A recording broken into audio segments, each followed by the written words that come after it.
আজকে 31/3/2025 পবিত্র ঈদ উল ফিতর অনুষ্ঠিত হয়ে গেল সারা ভারতবর্ষে তথা সারা বিশ্বে।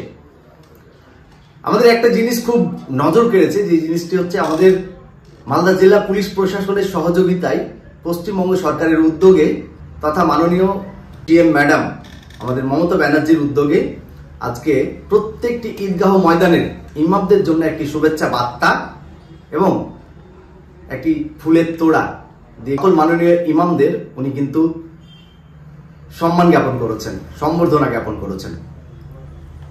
ঈদ মানেই কিন্তু আনন্দ, ঈদ মানেই একত্রিত হওয়ার একটা বিষয়।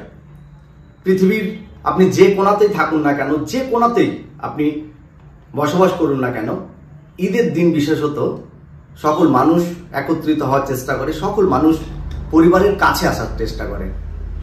তারই একটি জলজন্ত দৃষ্টান্ত আমাদের কারবানা কাঞ্চননগর যে ঈদগাহ ময়দান, সেই ঈদগাহ ময়দানে কিন্তু আমরা দেখতে পাচ্ছি। যারা সারা বছর বাইরে থাকে, কার্যক্ষেত্রে বাইরে যায়, দূর দূরান্তে যায়, সেই সকল মানুষ কিন্তু ঈদের দিন এসে একত্রিত হয়, পরিবারের সাথ দেয়। আমার এই পেজের পক্ষ থেকে মালদা জেলা পুলিশ প্রশাসন তথা আমাদের পশ্চিমবঙ্গ সরকারকে অসংখ্য ধন্যবাদ জানাই এরকম একটি উদ্যোগ নেওয়ার জন্য। এই উদ্যোগটি শুধু যে আমাদের শুভেচ্ছা বার্তা দিচ্ছে বা অভিনন্দন দিচ্ছে তা প্রস্ফুটিত হয় একতা, প্রস্ফুটিত হয় জাতি, ধর্ম, বর্ণ নির্বিশেষে সকলের আনন্দ। সকলে ভালো থাকবেন, সুস্থ থাকবেন। আবারও দেখা হবে সুন্দর কোনো একটি ভিডিও নিয়ে। আর এ বিষয়ে আপনার মূল্যবান মতামত অবশ্যই কমেন্ট বক্সে জানাবেন।